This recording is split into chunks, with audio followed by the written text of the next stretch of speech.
It is time for the Midlife Hockey Crisis Beer League podcast with your hosts TJ Hollingsworth and Dangly Dave Dickerson. Take it away, boys. Good evening, good morning, good afternoon, everyone. Welcome to another exciting, action-packed, fun-filled episode of Midlife Hockey Crisis Beer League on the Bench. We are at the Arctic Zone tonight, and by we, I mean yours truly, your host TJ Hollingsworth, joined by my co-host, the one, the only, the Dangler, Dave, the Dangler Dickerson. Good afternoon, right. Buddy. What's up? What's up? Coming off the ice. We just played a game. Just got off the ice, all sweaty and stinky and ready to talk some hockey. Got a special guest today, Jimmy Mack, going to be on the show. Very excited about that. We've been wanting to talk to him for a long time. Before we do that, though, let's talk real quick about our sponsors. You all know, if you're going to the rink, you're taking some type of motorized vehicle, it will need lubrication. We'd like you to check out winningsynthetics.com. That is your one and only needed stop for all things Amazoil online. Amazoil, of course, is the original synthetic motor oil manufactured right here in the United States. Country started by a Vietnam veteran and has created just absolutely amazing lubricating products, everything from motor oil to diesel truck oil to differential oil to you name it. If it's a lubricant, you're going to find it at winningsynthetics.com, where they have a boat, lawn equipment, two-cycle motors, whatever you need. You're going to find exactly what you're looking for at winningsynthetics.com. And also, let's don't forget our good friends at thehockeyarsenal.com. Get 15% discount off anything they sell by simply using the promo code Midlife. Midlife, all capital letters, Midlife. And you're going to get some great stuff from the guys there at a 15% discount. Of course, they're two sticks, the Envy, the Covet. Love them. After today, I probably owe Dave a stick anyhow. May have chopped on it just a little bit. Paul Bunyan over here. Paul Bunyan, but I'll tell you what, my Covet could take it. I don't know about yours, but... I don't know. Yours can. I can't wait for that jealousy. It's coming. It's on the website. It's coming soon. Is it? It's on the soon? All right, great. Well, it's on the website as a teaser. Because it's coming. It's certainly doing that, though. Well, we're going to have Andy on the show one day, too. He is the owner and the founder of The Hockey Arsenal, and we're going to talk to him about all their sticks and their cool company. But joining a special guest today, very excited to have one of the coolest, nicest cats in D-League hockey in Central Indiana, Jimmy Mack. Right. What's up, buddy? Hey, Midlifers. How's it going? Good, man, good. Appreciate you coming up. I know you're feeling a little under the weather. Yeah. You missed Learn to Play, which is, I knew when you weren't showed up for that, something must be really pretty serious for you not to show up. Yeah, if I don't show up to hockey, then there's something wrong. There's something wrong, but you did suck it up and make it out today. And not only did you play some great defense today, but you scored one. I did. Okay, so Jimmy Mack's playing D. He takes about 2 strides over the blue line and sends a rope into the goal. Pretty amazing shot for a defenseman, especially at this level of hockey. Usually, I've seen guys make goals from there, but usually 2 hoppers. It bounces twice. I didn't see it, but I've seen some of your other ones even. It's a good one, and I've got it on GoPro, so we'll cut that up. Yeah, right between a guy's legs. I call it the cup shot. You know. Jimmy picked my pocket a couple times. Yeah, he did. I got nothing this game. Nothing. You two. I got the game winner. Same team. I got the game winner today. I actually scored a goal on a human being, which is the first time that's happened in weeks. It was pretty cool. For Instagram here, there you go. There's a picture. Bam. Okay, cool. So we'll have this up. So the reason I wanted to have Jimmy Mack on, in addition to just being a cool cat, Jimmy is probably the best skater in D-League right now, and I'm not saying that because you're sitting here blowing sunshine up your rear end, but it's something that everybody that watches you skate knows it. And the cool part about the story is you haven't been skating very long, have you? I haven't. No. In fact, I kind of started about 3 years ago. Yeah, 3 years ago I'd never been on the ice before, so I kind of just jumped into it. My boss and friend, he had said like, "Hey, you know, you live 5 minutes from an ice rink." So I'm like, "Oh, I do? I didn't even notice." So I'm like, "I've never been ice skating before. Why would I pick that up?" You know? And he's like, "Oh, you know, hockey's a great sport." And I'm like, "Oh, I like hockey, you know, but I wouldn't think anything. I'm not an athletic person, so for me to like go and do stuff is just playing sports. Is not what I do, right? Yeah, especially if you had asked me 3 years ago, what sport would I be playing? I'd be like, I don't play sports. Maybe like softball or something for work. You know, I'll do that, but."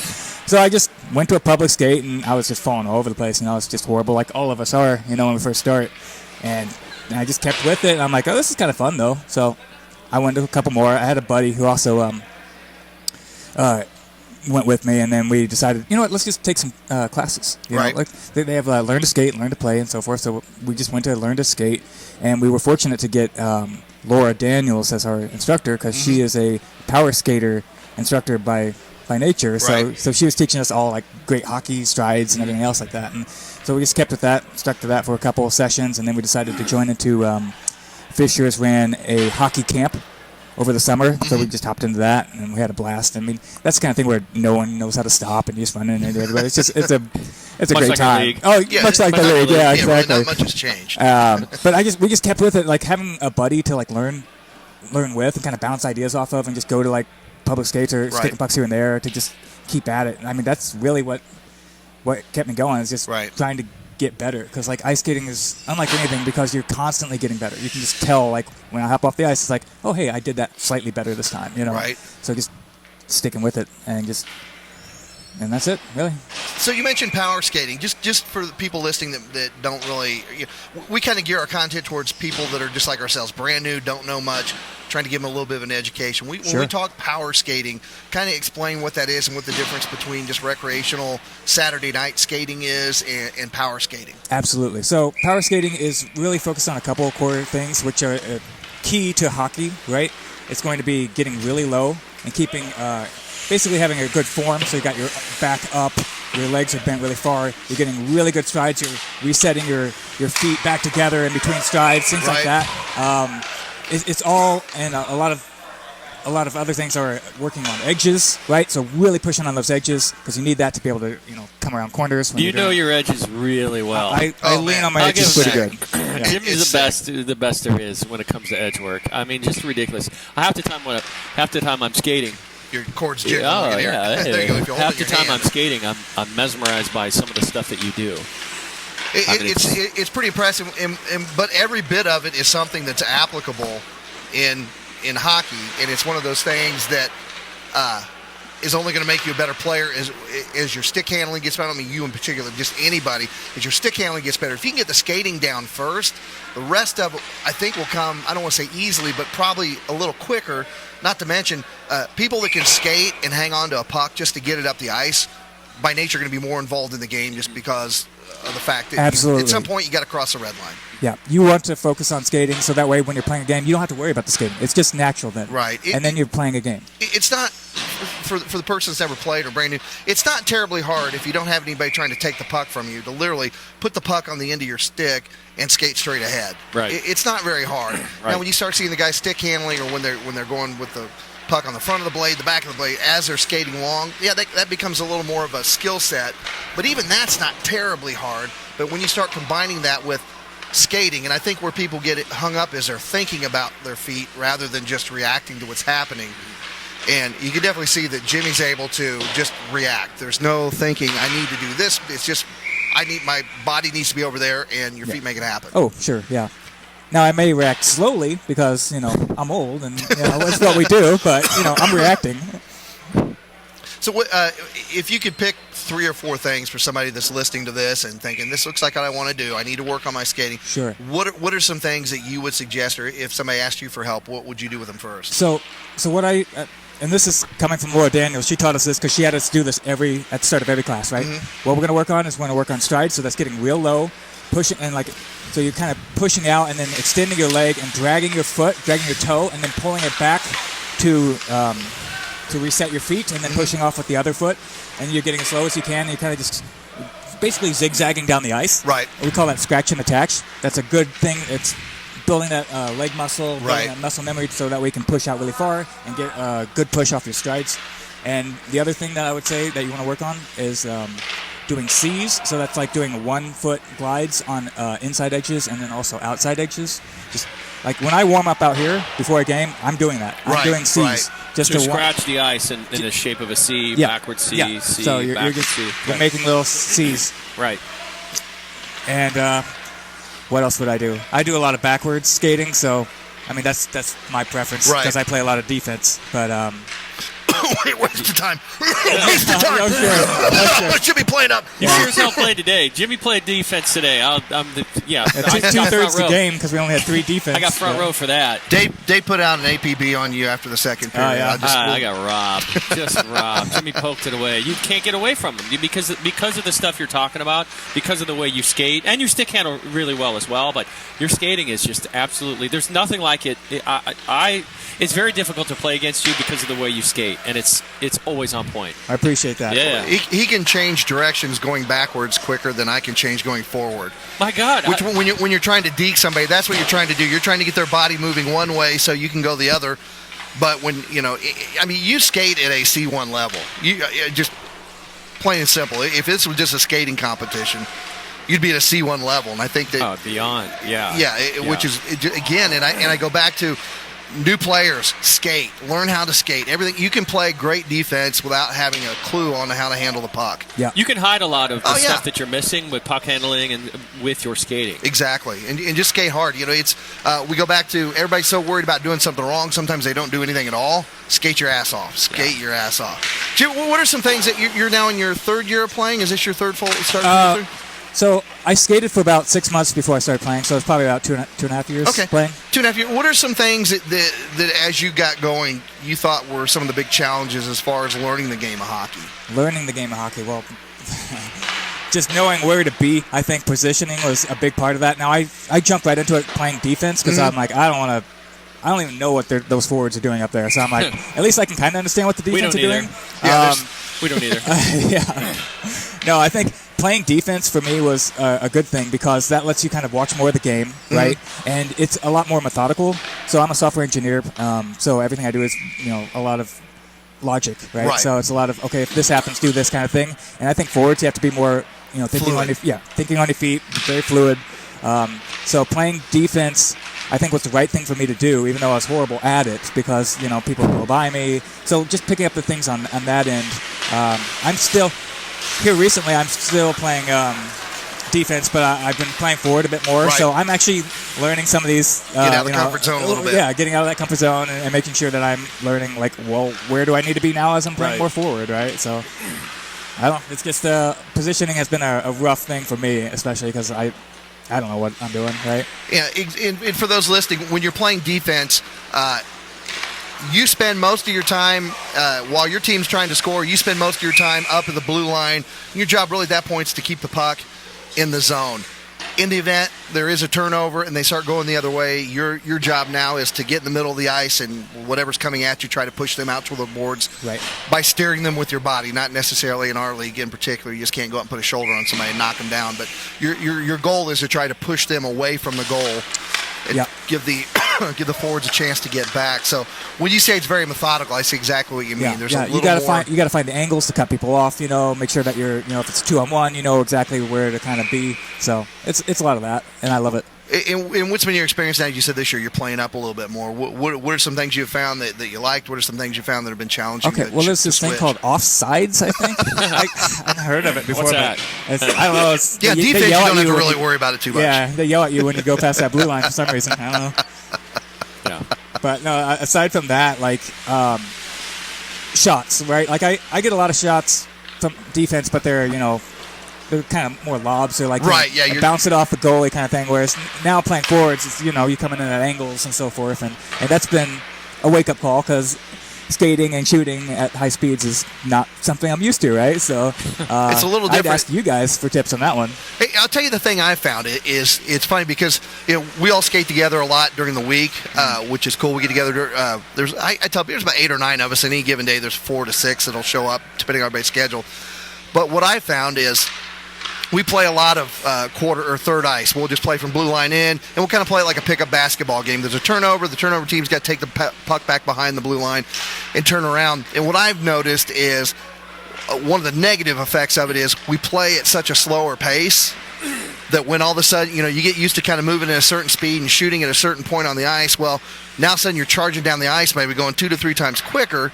All your references are different because, okay, I know I need to pull up, set myself up for the shot, as to where you do that before and you were 15 feet out. You're moving at a higher rate of speed. All of a sudden you do this and you look up and you're 3 feet from the crease and you're like, oh, shit. everything moves a little faster, so it you've throws got your guys timing waiting off. for you there. Guys are sitting there waiting to take the puck away and attack you rather than, our not stick and puck. We call it hockey practice. Yeah. Let's say a little professional. Which is fun. Excuse me. What we do is a blast. It certainly has a tremendous amount of benefit to it. One is cardio. I mean, we'll go out there play 7, 8, 9 minutes without taking a break. Right. Unlike a game where it's a minute and a half, 2 minutes max. You're trying to. Yeah, you're trying. Unlike today, though. So, overall, you say you like playing up? Yeah. Oh, yeah. It's been a lot of fun. It really has. I probably would still prefer defense. Again, that's just my nature. Right. But it's a good time, We got a C1 game going on literally 3 feet from us. Yeah, we're sitting up a little bit, so we're getting the sound. And they just scored, and some guy was real grumpy, and he just chopped the ice. Yeah, which is great for your stick. They're only a couple $100. What's the big deal? But unless you're buying a great stick from the grab heart. a covet, grab an envy. Grab a covet, Emmy with our discount. Yeah. Go ahead, Jimmy chop Mack, away. $100. Yeah, chop away. Let's talk about. Excuse me. Our last couple of games here have been pretty competitive. Finally, there's been some lopsided stuff. For those of you listening, there's been a huge transformation here in the league we play in.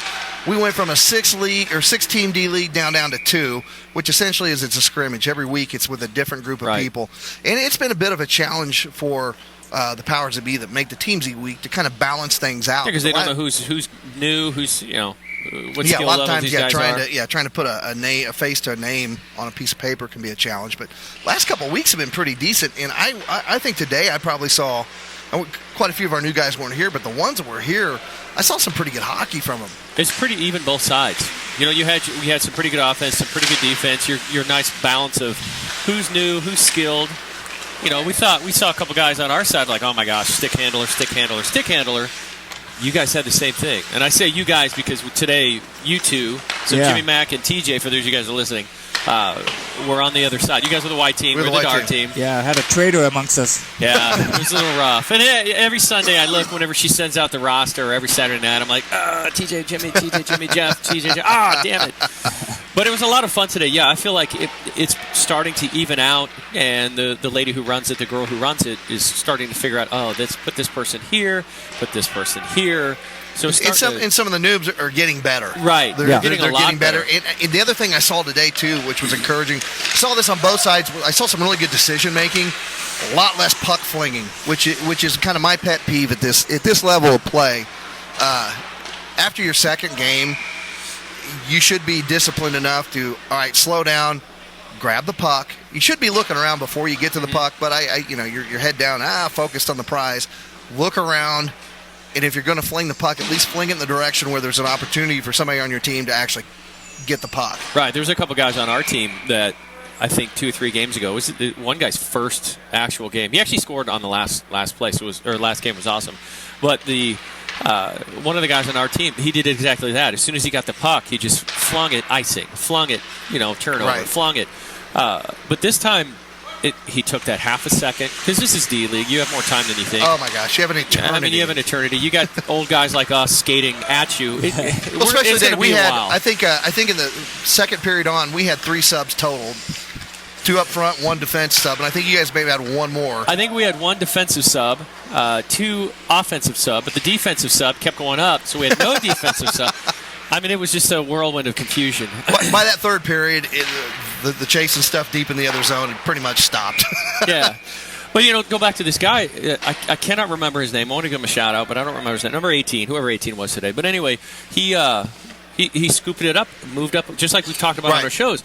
Took it up a couple of feet, looked for a pass, and even if he was close to the blue line, he dumped it in, rather than flinging it, getting some sort of icing. So, some of these folks are learning, so some of these teams are getting a lot more balanced out.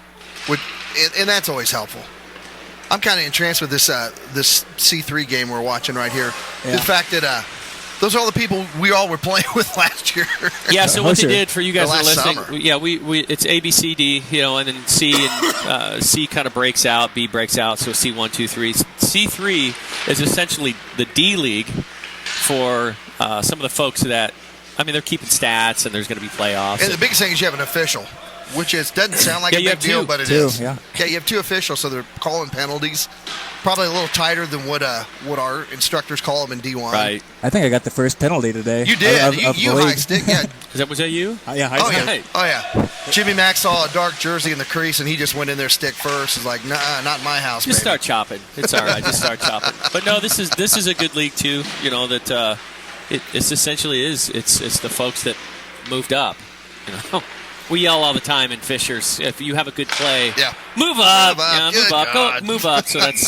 I think we started that. I don't know, but yeah, these are the folks that moved up. Excellent. Well, Jimmy Mack, I appreciate you sitting down with us, Hey, man. no problem. Hey, can I throw out one more tip here? And that is when you start to play a game, especially when you're just starting out, pick one thing to work on and focus on that for that game. Be like, I'm going to, try to skate it a little bit more before I, like you said, just throw it away kind of thing. Just focus on one thing and just try to get, nail that down. Right. Like today, mine was try not to fall on my ass. That was kind of what I was going for today. And I did, mostly. Falling on your ass. I tell people, if you don't fall down, you're not trying hard enough. That's what the That's pads true. are for. That's true. Yeah, let's be real. When you're hockey padded up, for crying out loud, it's hard. Not impossible, but it's hard to hurt yourself falling. There's been enough research and development into hockey padding now, 100 and some years later. They pretty much got it figured out where the pads need to go. So I like it. I love to. I'll fling my body out in front of a puck. I go down, tuck my chin down so I don't get hit in the throat. But it's like, this is fun. This is kind of cool. You go there, now it takes me a little longer to get up.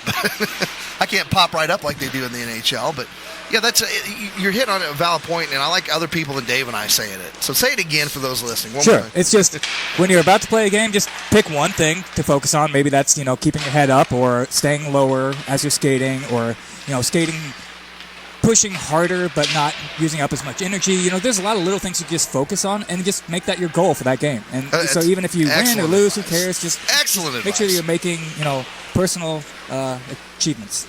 I love it. Right.